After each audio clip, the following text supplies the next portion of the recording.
Buenas tardes. Vamos a ver hoy la primera clase de cardio del módulo de cardiología, que vamos a abarcar los factores de riesgo cardiovasculares enfocándonos principalmente en edad y en sexo. Entonces vamos a ver la clase. Estamos grabando la clase por el día de la clase, porque el día de la clase no se pudo grabar, pero vamos a verla otra vez aquí grabada desde Zoom, para que esté archivada y poder revisarla continuamente. ¿Okay? Entonces vamos a ver, yo soy Manuel Ollarvides, soy R1 de Medicina Familiar y vamos a empezar a ver lo que son los factores de riesgo. Primeramente, vamos a ver los objetivos de esta clase. Los objetivos pues, van a ser identificar los diferentes factores de riesgo cardiovascular en la población, principalmente pues, en la población mexicana. Y de estos factores de riesgo, identificar cuál va a tener más impacto sobre las enfermedades cardíacas de nuestra población, además de conocer las herramientas para calcular el riesgo cardiovascular, que fueron las que ya vimos en clase, como son la escala de Framingham, las tablas de Framingham por categorías y el score que vamos a ver más adelante en otras clases. A introducción, pues bueno, vamos a definir lo que es un factor de riesgo. Ok, la Organización Mundial de la Salud define un factor de riesgo como cualquier rasgo, característica o exposición de un individuo que aumente su probabilidad de sufrir una enfermedad o una lesión. Eso es así como lo define la OMS, y según la GPC, vamos a definir un riesgo cardiovascular como la probabilidad de un evento clínico que le ocurre a una persona en un periodo de tiempo determinado. Esto es, el riesgo cardiovascular es la probabilidad que una persona tenga un evento cardiovascular, normalmente en un periodo, ahí dice de 10 años, pero también se puede definir desde los 5 años a los 10 años. Entonces, eso sería el riesgo cardiovascular, la probabilidad que tiene una persona en determinado tiempo de sufrir un evento cardiovascular. Ese es el riesgo cardiovascular. Continuando con la introducción, pues vamos a ver también algo de prevención de la enfermedad cardiovascular, que se define como un conjunto de acciones coordinadas a la población o al individuo con el fin de minimizar el impacto de las enfermedades cardíacas y sus discapacidades o sus complicaciones asociadas. Esto nos compete bastante a nosotros como médicos familiares, porque pues al final de cuentas nosotros somos los médicos de primer nivel y pues eso son lo que nosotros debemos hacer, advertirle al paciente que pues él está en riesgo de una enfermedad cardíaca, ¿verdad? Entonces, la prevención primaria pues es súper importante para evitar que nuestros pacientes diabéticos, nuestros pacientes hipertensos se nos compliquen y que venga pues ya el paciente a la sala de urgencias con un infarto, con un EBC, etcétera, ¿verdad? Entonces es sumamente importante la prevención primaria. Si ya nos llega al paciente, pues ya le damos prevención secundaria, pero pues la primaria pues es la principal, o lo principal que nosotros debemos enfocarnos como médicos de primer contacto, de primer nivel. En cuanto a epidemiología, pues tenemos que, según el CECIL de Medicina Interna, las coronariopatías y el ictus, los eventos cerebrales, son las principales causas de muerte en países económicamente desarrollados y los que están en desarrollo. Entonces es sumamente importante porque pues México es un país subdesarrollado, entonces eso significa que nosotros entramos dentro de este riesgo, y ya los problemas cardíacos son una gran problema de salud pública, porque de cada paciente que tenemos diabético, hipertenso, pues se nos complica con un infarto, con un AVC, etcétera, ¿verdad? Y aquí lo podemos ver según la guía práctica clínica, ¿verdad? Que en México la mortalidad por enfermedad cardiovascular en hombres es del 61.8% y en mujeres del 26%. Entonces es sumamente importante prevenir a nuestro paciente para que no llegue a esta estadística, ¿verdad? Ya entrando de lleno sobre qué son los factores de riesgo cardiovascular o cuáles son los que vamos a poder identificar, pues básicamente se dividen en cuatro grupos. que se pueden dividir en los grupos tradicionales y nuevos, y los que se pueden dividir en modificables y no modificables. Obviamente, eso ya los vamos a ir viendo. Y los tradicionales se encontraron, se llaman así tradicionales porque son los que se asocian más, o fueron los primeros que se encontraron relacionados con los eventos cardiovasculares. Y estos tradicionales surgieron a partir del estudio de Framingham, un estudio bastante importante y de gran trascendencia en cuanto a factores cardiovasculares o la enfermedad cardiovascular. Ha sido el más importante y donde se encontraron todos estos factores de riesgo. Este estudio se hizo en Estados Unidos, en la comunidad de Framingham, en Massachusetts. Entonces es sumamente importante y de ahí se definieron, se vio que se hizo un estudio. Este estudio agarró una muestra de pacientes a partir de los 40 años y se vio que se asociaron todas estas enfermedades con el riesgo cardiovascular. Entonces por eso es bastante importante ese estudio, el estudio de Framingham, y ya dio como resultado todos estos factores. Y ya después se realizaron nuevos estudios y dieron muestra de los, como su nombre lo dice, de los nuevos factores de riesgo, ¿verdad? Entonces, de los factores de riesgo tradicionales, pues tenemos lo que son la hipertensión, la diabetes, el tabaquismo, la obesidad, inactividad física, insuficiencia o lesión renal, la hipertrofia ventricular y el alcohol. Entonces, estos son todos los factores tradicionales que ya conocemos, que se asocian ya a bastantes enfermedades, aparte de los riesgos, aparte de las enfermedades del corazón. Entonces, son bastante comunes en nuestro medio y en todo el mundo, ¿verdad? Entonces, por eso se encontró esta asociación. Y también se les llama modificables, porque todos estos, pues al final de cuentas, se pueden modificar. La hipertensión, la diabetes, todos estos se pueden modificar o mejorar.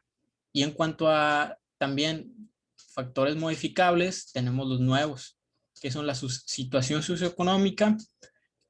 ¿Por qué la situación socioeconómica? Porque, como comentamos muchas veces en clase, a veces hay que ver todo el espectro del paciente y no solo su enfermedad. Entonces, si un paciente no tiene para trasladarse a la clínica o no tiene dinero para comprar algún medicamento que no tengan en la clínica, no tiene la suficiente red de apoyo para moverse, etcétera, pues esa ya es un factor de riesgo para el paciente, porque ese paciente se nos puede complicar y puede ya empezar con algún problema cardíaco. Entonces también la situación socioeconómica es bastante importante. Aparte de su situación económica, pues tenemos también la social, ¿verdad? Si el paciente no recibió una adecuada educación o su nivel de educación es muy bajo, a veces un paciente, por más que le expliquemos de cómo tomarse el medicamento, no nos va a entender, y pues eso también es un factor de riesgo, que el paciente se puede tomar el medicamento mal y pues ya nos va a retrasar el tratamiento, o nos los va a modificar, o no se va a controlar suficientemente bien para que su riesgo cardiovascular disminuya. Entonces también la situación socioeconómica es un factor de riesgo por estos motivos. Los factores psicológicos también influyen en la depresión, el estrés, la ansiedad, a, a ser partícipes en la enfermedad cardiovascular. Los marcadores inflamatorios, se ha visto que la proteína se reactiva en cantidades aumentadas, pues también se asocia a factores de riesgo. Y como vimos en clase, pues también las enfermedades reumatológicas también están asociadas a problemas cardíacos. Entonces, por eso también es importante los marcadores inflamatorios. La infección, el citomegalovirus, se ha visto que también está asociado, igual que la clamidia pneumoniae, a problemas del corazón. Factores trombóticos también se ven asociados. Y ahora pasando a los factores no modificables, pues tenemos lo que es la edad, el sexo, grupo étnico y antecedentes familiares, que todos estos vamos a ver ahorita a continuación. Dentro de los no modificables tenemos también los nuevos, que son el polimorfismo genético. Obviamente ya esto viene de la persona y no lo podemos modificar, no podemos modificar su genética, entonces por eso también se ha visto que se ha asociado algún cambio en los genes del paciente que lo predisponen a sufrir una enfermedad cardíaca. y la calcificación de la arteria coronaria, que también está pues, asociado con la edad.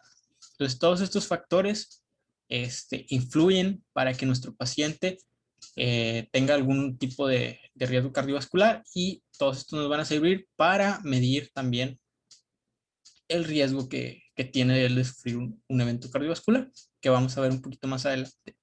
Perdón. Bueno, hablando ya de la edad, la edad para personas entre los 20 y los 39 años, vamos a buscar lo que preguntamos siempre en las consultas, ¿verdad? Los antecedentes familiares, si sus papás, sus padres, son diabéticos, hipertensos, o en estos casos ya enfocándonos si tienen dislipidemias o hay historia de hipercolesterolemia familiar, si han tenido eventos cardiovasculares los papás, entonces ahí ya nos vamos enfocados, ¿verdad? Pero pues también hay que ver otras cosas, ¿verdad? Si el paciente fuma, si el paciente tiene colesterol alto, si tiene triglicéridos altos, todo eso, ¿verdad? Si tiene hipertensión, si es diabético o si tiene enfermedades inflamatorias crónicas, ¿verdad? Todos estos se lo vamos a preguntar al paciente para ya ver qué factores nos pueden influir, ¿verdad? Ya en pacientes menores, que a lo mejor no estamos acostumbrados de verlos de que un paciente de 15 años tenga hipertensión, que sí los hay, porque ya la obesidad pues ya está, como les digo, es un problema de salud pública, pues en esos pacientes nos vamos a ir un poquito más enfocados a historias familiares, que son la hipercolesterolemia familiar, que incluso si ya menores de 19 años que se le detecta que ya tiene familiar con hipercolesterolemia, pues ya les podemos empezar una estatina. Entonces, a los pacientes entre los 20 y los 39 años vamos a ir por todos los factores que buscamos siempre, de la historia clínica, una buena anamnesis y todo, ¿verdad? Entonces, esto nos sirve porque si nos llega un paciente de 25 años, gordito, a revisión por X motivo, ya nosotros lo interrogamos y de que, ¿sabes qué? Antecedentes familiares, ¿no? Pues mi mamá es diabética, hipertensa, mi papá no supe qué enfermedades tenía porque se murió de un infarto a los 55 años, entonces ya desde ahí vemos una alarma de que hay que advertirle a este paciente, oye, mira, por tus antecedentes familiares y por tu peso, pues tú ya tienes un riesgo cardiovascular elevado por todo lo que me estás contando. Entonces, desde ahí irnos enfocando en el paciente, en advertirle, en comentarle los beneficios de bajar de peso, en comentarle los beneficios de una buena alimentación, de cuidarse, etcétera. Entonces, desde ahí hay que ir viendo al paciente. Ya en pacientes más grandes, vamos a utilizar otras herramientas, ¿verdad? Obviamente se les va a preguntar exactamente lo mismo. Si fuma, si toma, si tiene presión alta, se les hacen estudios para la diabetes, una glucemia, etcétera, historia familiar, ¿verdad? Todo eso, ¿verdad? Pero en estos casos de los pacientes ya de 40 a 75 años, nosotros ya podemos estratificar el riesgo. ¿Cómo se estratifica? Pues con esta herramienta que es el ASSBD de la American Heart Association. Ellos desarrollaron este software, por así decirlo, y estas aplicaciones que son bastante útiles para ya ver el riesgo que tiene un paciente, ¿verdad? Entonces, y son bastante cómodas, aparte que están en celular para Android y para Apple. Entonces, ya en tu bolsillo, pues ya puedes calcular el riesgo de los pacientes. O si no las quieres instalar, pues también está la página de internet, que aquí podemos meter los datos del paciente y ya nos va a dar un riesgo cardiovascular, ¿verdad? Entonces, por ejemplo, aquí se le meten los datos del paciente, que son la edad, el sexo, la raza. La raza también influye porque pacientes afroamericanos o afrodescendientes pueden tener más riesgo cardiovascular que, por ejemplo, un asiático, que son los que menor riesgo cardiovascular tienen. La presión arterial, la sistólica y diastólica, el colesterol es el único laboratorio que vamos a necesitar para medir el riesgo. Si tiene historial de diabetes, si fuma, si tiene hipertensión en tratamiento, si está con una estatina o si está tomando terapia de aspirina. Entonces, todos estos factores los metemos y ya nos va a dar un riesgo para el paciente. Entonces, es importante también que sepan que es a partir de los 40 años, ya podemos estratificar el riesgo del paciente. ¿Por qué a partir de los 40 años? Porque así se tomó como base para el estudio de Framingham, ¿verdad? Que es el que les mencioné al principio, que es bastante importante y donde salieron todas los factores de riesgo tradicionales. Entonces, es una herramienta muy buena en el que ya podemos, a partir de los 40 años, empezar a estratificar a nuestro paciente, y bastante sencilla, que no te toma más de 5 minutos, metes los datos y ya, le podemos decir al paciente con números cuál es su riesgo, ¿verdad? Entonces, es bastante sencilla de usar y muy buena para nuestros pacientes. Continuando con la edad, un paciente que ya no sale con un riesgo del 7.5 al 10%, en el cálculo de la aplicación anterior en esto, nosotros ya le podemos empezar a dar estatinas o dosis bajas, porque ya tiene un riesgo significativo cardiovascular. Este riesgo, como les mencioné, el riesgo cardiovascular que se mide en determinado tiempo, la aplicación nos da un porcentaje. Por ejemplo, si nos diera el 10% de riesgo cardiovascular, significa que ese paciente en 10 años tiene un 10% de riesgo de desarrollar una enfermedad cardiovascular. Eso es lo que nos da el software o la aplicación. Entonces, si nuestro paciente con los datos que ya metimos nos sale el 7.5 al 10%, ya le podemos empezar a dar las estatinas, como les mencioné. Y ya en pacientes de la tercera edad, en pacientes más grandes, hay que ver el riesgo-beneficio entre dar estatinas o cualquier tratamiento para el control de los riesgos cardiovasculares. Nosotros sabemos que las metas para estos pacientes en cuanto a diabetes, en cuanto a hipertensión, pues son más flexibles para manejarlas.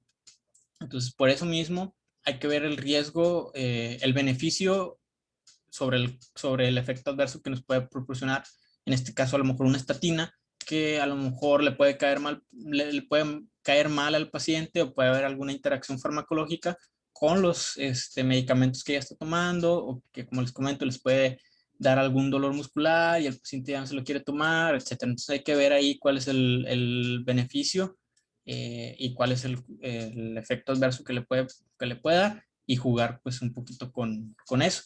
Entonces hay que, en los pacientes ya de tercera edad, ¿verdad? En cuanto a otro factor de riesgo no modificable, como es el sexo, pues se ha visto que los pacientes en comparación, los pacientes hombres en comparación con las mujeres antes de los 60 años tienen un riesgo más elevado de tener un riesgo, de un riesgo cardiovascular. En este caso es de 1.5 a 2 veces mayor el riesgo. Ya después de los 60 años este riesgo se va equiparando. Aún no se sabe mucho sobre el por qué, pero está la teoría o está la hipótesis de que es por los estrógenos. Entonces se han hecho estudios sobre los estrógenos en las mujeres como factor protector para riesgo cardiovascular, pero no se ha encontrado nada así concluyente sobre esto. Entonces aún están en veremos sobre por qué las mujeres tienen mayor factor de protección. Entonces, aproximadamente a partir de los 65 años, ya el riesgo se va igualando. Tenemos que, a pesar de que las enfermedades cardiovasculares afectan un poquito más a hombres, en mujeres es más severa. Entonces, si una mujer le da un infarto, pues le va a dar más fuerte que a un hombre. Y por ejemplo, si una mujer con diabetes le da un infarto comparado a un hombre con diabetes, también va a ser más mortal, o va a tener más impacto en la mujer que en un hombre. Entonces, también el factor de riesgo a pesar de que las mujeres tienen menos infartos, cuando les dan un infarto son más fuertes. Entonces, eso es un dato importante. Otros factores de riesgo que pueden afectar a la mujer. Bueno, se hizo un estudio en el que se encontró que el parto prematuro también es un factor de riesgo cardiovascular para las mujeres, porque aumentó las hospitalizaciones en un futuro por problemas cardíacos. Entonces también el parto prematuro se ha visto que puede afectar a las mujeres, y pues para también tenerlo en consideración en la historia clínica igualmente, si se anota, ¿verdad? Antecedentes ginecobstétricos, parto prematuro, etcétera, ¿verdad? Y ya se ve el riesgo a pesar de que, por ejemplo, en las escalas de Framingham o en las de el score no se nota, pero nosotros ya tenemos el conocimiento de que también puede asociarse a un riesgo cardiovascular a futuro. La preeclampsia también se ha visto asociada. Se realizó un metaanálisis en mujeres preeclámpticas en el que se comparó mujeres normotensas con mujeres preeclámpticas y se encontró que las mujeres con preeclampsia o que tuvieron preeclampsia tenían riesgo a desarrollar una enfermedad cardíaca, como lo mencioné aquí, una enfermedad cardíaca isquémica o un ataque cerebrovascular. Entonces, la preeclampsia también es un factor de riesgo para en un futuro desarrollar alguna enfermedad cardiovascular. Entonces es importante también conocer eso. Como sabemos, la preeclampsia hay que tratarla extremadamente bien. La diabetes. Sabemos que si a una paciente le da diabetes gestacional y no se cuida después de su embarazo, puede desarrollar una diabetes mellitus y ya la diabetes mellitus per se, pues ya es un factor de riesgo para un accidente de un evento cardiovascular. Entonces, desde que le da la diabetes gestacional, hay que mencionarle a la paciente que debe de cuidarse para evitar la diabetes mellitus y, en consecuencia, una enfermedad cardiovascular. Como les mencioné al principio, cuando estaban los riesgos, los factores psicológicos o psicosociales también afectan a las personas para riesgos cardiovasculares. Y en este caso, por ejemplo, la depresión, la ansiedad, estrés, etcétera, se ve más frecuente en población de mujeres. Entonces, por eso también se ven más afectadas por esto, están más predispuestas a estas enfermedades y por consiguiente más predispuestas a enfermedades cardíacas. Entonces también es un factor importante que a lo mejor nosotros no podemos medir en las escalas que tenemos, pero podemos ayudarle al paciente desde el factor biopsicosocial que nosotros manejamos en la consulta de medicina familiar. Continuando con los no modificables, pues tenemos antecedentes familiares. Según la Guía Europea de Riesgo Cardiovascular, pues se toma que para que nosotros consideremos un riesgo a un paciente, pues debe tener un familiar en primer grado que haya tenido un evento, una enfermedad cardiovascular prematura, que sea antes de los 55 años en hombres y antes de los 65 años en mujeres, para que el paciente tenga un riesgo de cardiopatía. Y es no modificable, obviamente, porque nosotros no podemos modificar nuestros antecedentes. Entonces ya estos pacientes hay que hablar con ellos y preguntarles, muy importante, antecedentes heredofamiliares, y ya nosotros lo estratificamos, ¿verdad? O lo ponemos en nuestra nota para comentarle al paciente de que, oye, tú tienes riesgo porque tu papá se murió a los 50 años de un infarto, entonces tienes que cuidarte desde ahorita, ¿verdad? Tienes que bajar de peso, tienes que modificar tu alimentación, tienes que seguir el tratamiento de tu hipertensión porque tienes un gran factor de riesgo que ya viene en tu familia. Seguimos con ya los modificables, que en este caso uno bastante importante, las dislipidemias, ¿verdad? Las dislipidemias que también son un factor de riesgo bastante importante y bastante común en nuestro medio. Esos chicharrones que nos gustan tanto, pues traen bastante grasa y ya es un factor de riesgo para enfermedad cardiovascular, ¿verdad? Como dice aquí, según la guía práctica clínica, las hiperlipidemias son la causa principal de aterosclerosis, y la aterosclerosis obviamente sabemos que es la causa principal de cardiopatía isquémica, ¿verdad? O cardiopatía coronaria. En el estudio Framingham del corazón, el riesgo de sufrir un evento coronario fue del 27% en hombres y de 35% en mujeres que tengan un colesterol elevado, que es elevado arriba de 200. Entonces, ya a partir del colesterol elevado, ya, fíjense cómo se incrementa bastante el riesgo de sufrir una enfermedad cardiovascular. Entonces, las dislipidemias son bastante importantes para manejarlas bien y que nuestro paciente disminuya su riesgo cardiovascular. La hipertensión bastante común en nuestro medio también, súper frecuente. Problema, como les menciono, de salud pública en México, la hipertensión, y pues también es un factor de riesgo importantísimo. El Cecil menciona que la hipertensión es el factor de riesgo más común en los pacientes que tienen una enfermedad cardiovascular. Entonces, la mayoría de los que les llegue con alguna enfermedad cardíaca va a tener hipertensión. Eso es casi de cajón, ¿verdad? Y pues por eso mismo, según la guía práctica clínica, la hipertensión aumenta el riesgo individual de enfermedad cardíaca de 2 a 3 veces, ¿verdad? Y obviamente, si nosotros manejamos a nuestro paciente, le damos un tratamiento adecuado, pues ese riesgo va a disminuir y por consiguiente, pues va a mejorar su calidad de vida. Aparte, menciona que entre más presión arterial tenga el paciente, más riesgo de mortalidad tiene. Entonces, esto es, si tenemos un paciente que no está controlado, que trae las presiones muy altas, 160 con 100, etcétera, y le da un infarto, tiene más riesgo de morir el paciente, como lo menciona aquí. Cada incremento de 20 mililitros de mercurio, milímetros de mercurio, perdón, en la presión arterial sistólica y 10 en la presión diastólica duplica la mortalidad de cardiopatía isquémica, ¿verdad? Entonces, lo que le menciono, entre más alta la presión de nuestro paciente, más probabilidad de morir tiene si le da un evento cardiovascular. Entonces, por eso es importantísimo la presión arterial también. La diabetes, obviamente otro problema de salud pública, y el riesgo de enfermedad en este caso aumenta del 2 al 8 veces en personas diabéticas que no lo son. Y pues obviamente hay que hablar con el paciente para que empiece a mejorar su estilo de vida, que cambie a una dieta más saludable, que empiece a hacer ejercicio, que lleve su tratamiento adecuado, que lleve su metformina, su glibenclamida o el tratamiento que le hayan dejado para disminuir su riesgo cardiovascular.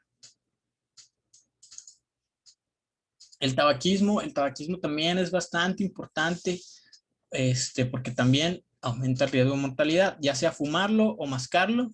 Y pues también ser fumador pasivo te va a dar un riesgo de enfermedad cardiovascular. Como les comento, es bastante severo el cigarro. Se tuvo la cuestión o la duda si el cigarro electrónico, si los vapor, etcétera, también afectaban, porque pues al final de cuentas ya no traían tantos químicos como el cigarro, solo traía a lo mejor la nicotina, pero se vio que los cigarrillos electrónicos también están asociados a riesgos cardiovasculares, en lo particular en las arritmias. Entonces, ni cigarros, ni mascar tabaco, ni fumador pasivo, ni los cigarros electrónicos, nada de eso, ¿verdad? O sea, el cigarro para nada, ni verlo, ni tocarlo, el cigarro, porque pues al final de cuentas cualquier cosa del cigarro, pues nos va a aumentar el riesgo. Entonces el cigarro es bastante malo. La obesidad, un gran problema también. Los adultos obesos de arriba del 30 de IMC o con sobrepeso tienen incrementado su riesgo cardiovascular, de insuficiencia cardíaca o de fibrilación auricular. Una reducción de la American Heart Association dice que a partir del 5, igual al 5 o más porcentaje de peso, una reducción de eso pues nos va a ayudar bastante. Nosotros lo manejamos a partir del 10, pero obviamente a muchos pacientes se les dificulta disminuir un 10% de su peso inicial, pero pues la AJA menciona que a partir del 5 se puede, es buena meta, y obviamente si el paciente disminuye este 5% del peso inicial, pues va a notar una mejoría, grandes cambios en su presión arterial, en su glucemia, en sus triglicéridos, etcétera. Entonces es importante decirle al paciente que hay que bajar de peso para que el riesgo cardiovascular disminuya y por consiguiente disminuyan todos estos, ¿verdad? Bueno, y ahora, ¿para qué nos va a servir todos los riesgos que ya mencionamos? ¿Cómo nos van a servir para yo saber qué riesgo tiene mi paciente, o cómo los puedo juntar yo todos y ver qué riesgo tiene, etcétera? Bueno, para eso está esto, ¿verdad? Que son las herramientas que tenemos nosotros como médicos para ver los riesgos que tenemos en el paciente. Tenemos, obviamente, uno de los más importantes, las tablas de Framingham, que fueron desarrolladas en el estudio de Framingham, como les comenté, que se hizo en Massachusetts, en Estados Unidos. Tenemos también el SCORE, que es europeo, que nos ayuda también a los riesgos cardiovasculares. El ASIM Score, el Q-RISK 1 y Q-RISK 2, PROCAM, el Pulled Core Studies Equations, el CORE y el Global Risk, que vamos a ver más adelante también para epidemias. Entonces, aquí los que nos importan un poquito más, pues va a ser el Framingham, obviamente, y el SCORE, que también vamos a ver un poquito más adelante. El Framingham, pues nos va a medir el riesgo de accidente cardiovascular a 10 años. Es como les mencioné, nos va a decir, nos va a dar un porcentaje, el Framingham, en base a una puntuación que vamos a ver ahorita, y a partir de esa puntuación nos da el porcentaje y nos dice, por ejemplo, 6%, nos da el 6%. Eso significa que a 10 años, como dice aquí, a 10 años, nuestro paciente tiene un riesgo cardiovascular del 6%. O sea, en 10 años, el paciente tiene 6% de probabilidad de que le dé un evento cardiovascular. Eso es lo que nos va a medir el Framingham. Y el SCORE también nos lo mide a 10 años, pero nos va a decir la mortalidad que tiene. Entonces, si en el SCORE nos sale 6%, igual, significa que este paciente, si le da un evento cardiovascular, en 10 años, tiene una probabilidad del 6% de morir. Entonces, el Framingham nos va a hablar de morbilidad y el SCORE nos va a hablar de mortalidad. Entonces, ahorita nos vamos a enfocar un poquito más en el Framingham. El SCORE lo vamos a ver más adelante, pero para que estén enterados que el Framingham nos va a decir la morbilidad y el SCORE nos va a decir la mortalidad. Bueno, aquí está el estudio de Framingham, las tablas de Framingham. Es el que recomienda las guías de práctica clínica. Este esquemita está sacado directamente de ahí. En particular, me gusta más porque está un poco más didáctico y es un poco más entendible, que son las tablas modificadas de Framingham. Entonces, como les mencionaba, tenemos varios puntos. El primer paso, pues medir la edad. Vamos a hacerlo desde un ejemplo de ahorita. El paso 1, vamos a medir la edad. Por ejemplo, tenemos a un paciente que tiene un hombre masculino de 50 años, pues ya nos va a dar una puntuación de 3. ¿Ok? Entonces, de ahí ya tenemos 3 puntos. El paso 2, ver si tiene diabetes. Entonces, si es hombre, nos da 2 puntos. Si es mujer, nos da 4. En este caso, es hombre, nos va a dar 2 puntos. Ya llevamos 5 puntos para el paciente, ¿verdad? El paso 3, si fuma o no. Vamos a ponerle que sí fuma. Entonces, ya siendo hombre, para el hombre y para la mujer va a ser lo mismo. Entonces, le ponemos que sí, nos da 7 puntos. El paso 4 va a ser el colesterol. Supongamos que el paciente trae un colesterol de 200. Entonces, es prácticamente lo mismo, nada más aquí varía para hombre y para mujer. Entonces, trae un colesterol de 200. Teníamos 7 puntos, ya con nos da 8 puntos para este paciente. El paso 5 es el HDL, ¿ok? Supongamos que ahí lo trae más o menos. Entonces, también vamos a darle un punto. Aquí sí varía un poquito más entre hombre y mujer, pero en caso del hombre va a ser un punto. Teníamos 8, ahora tenemos 9 puntos. ¿Ok? Entonces vamos a ver la presión. Vamos a suponer que traía la presión poquito alta, 140. 140/90 nos da 2 puntos. Ya tenemos 11 puntos al final. Este es para mujeres, es prácticamente también lo mismo. Entonces, al final, este paciente nos dio un riesgo de 11 puntos. ¿Ok? Aquí vienen los puntos, si es hombre, si es mujer. Entonces, nos vamos para acá. Aquí está el 11. Nos vamos aquí. Y tiene 31%. Este 31%, ¿qué significa? Que el paciente a 10 años tiene una probabilidad del 31% de que le dé un evento cardiovascular. ¿Ok? Entonces, para eso nos sirve el Framingham. Y es una escala que, como vieron, me tardé menos de 5 minutos en hacerla y que nosotros ya le podemos decir al paciente, oye, señor, usted tiene un riesgo de 31% de que en 10 años le dio un infarto, por así decirlo, a cualquier evento cardiovascular. Entonces, para eso nos sirve bastante estas tablitas de Framingham, que ya les podemos decir con números al paciente, su probabilidad, y que el paciente también cambie un poquito esa mentalidad. El score, que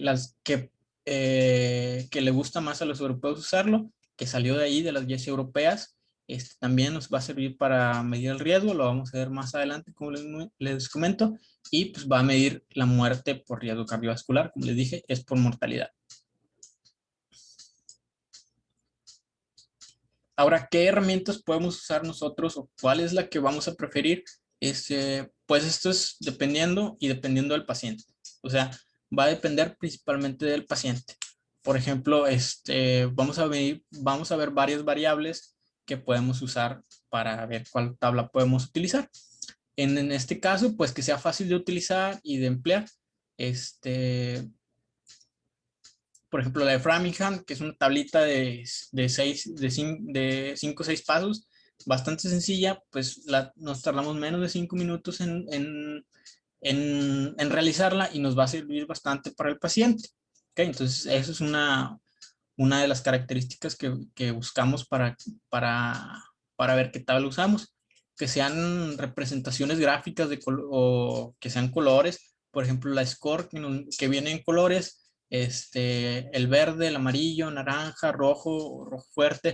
¿Verdad? Nosotros ya estamos adecuados en nuestra mente que el verde es bueno, que el rojo es malo. Entonces, si el paciente se ve que está en el verde, pues dices, o sea, para él es un descanso y si viene muy preocupado porque mi tío le dio un infarto, yo quiero ver si también se me va a dar un infarto, ya hacemos, por ejemplo, la tabla de score y le decimos, miren, no, usted está en el verde y usted no tiene ningún riesgo, o de que no, al contrario, por ejemplo, si el paciente a veces viene muy confiado de que anda bien, etcétera, no, mire, señor, usted ya me salió en el rojo, es importante que se empiece a cuidar, ¿verdad? Entonces, cambiar también la mentalidad del paciente les ayuda bastante y ya es una representación gráfica de su riesgo, ¿verdad? Entonces, por eso también es importante los colores, representarlo como el paciente lo puede entender.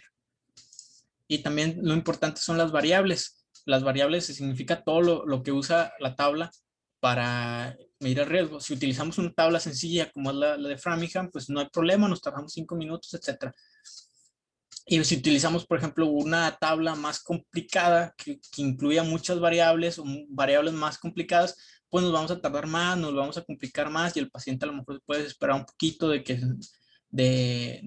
tantas preguntas o tantas cosas que le estamos haciendo. Entonces también es importante las variables. A lo mejor para nuestro medio, que es la medicina familiar, podemos usar la de Framingham.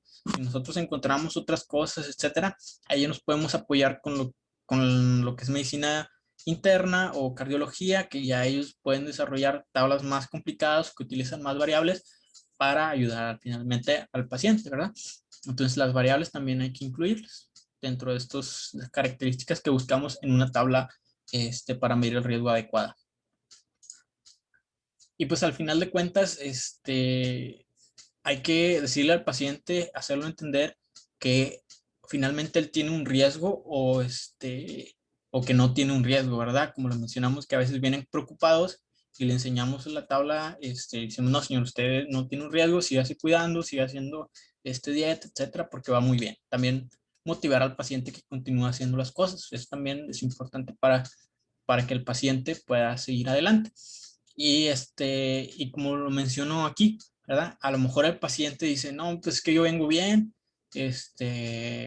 yo pues, tengo 40 años, me siento muy bien, ando muy bien, etcétera. No sé por qué el doctor me está diciendo que ya me va a dar un infarto en 10 años y que de eso me voy a morir, etcétera. No, pues, o sea, le podemos mencionar, sí, señor, usted a lo mejor tiene 40 años y se siente muy bien, pero se ve de 40 años, pero pues, su corazón y sus arterias, su sistema cardíaco, pues ya no es de 40 años, ya parece un corazón de 65 años.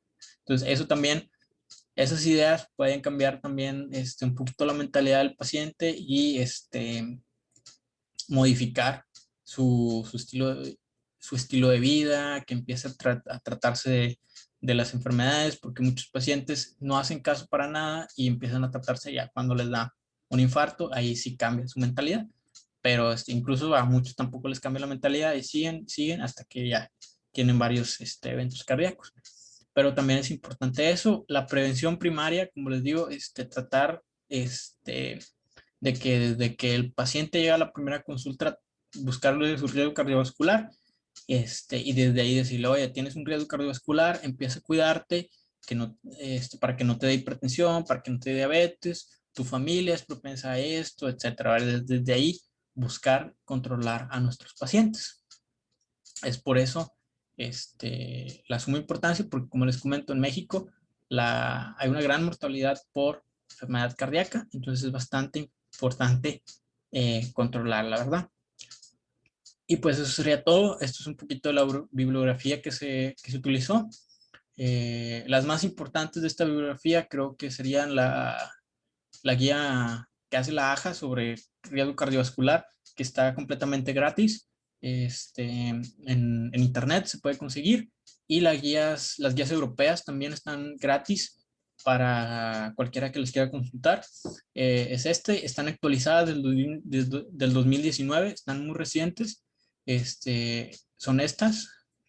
Y la guía europea, pues son esta, ¿verdad? Esta es del 2016, pero también son muy buenas, coinciden en muchas cosas y se le puede dar una leída, en particular a la americana, está muy, muy, muy completa.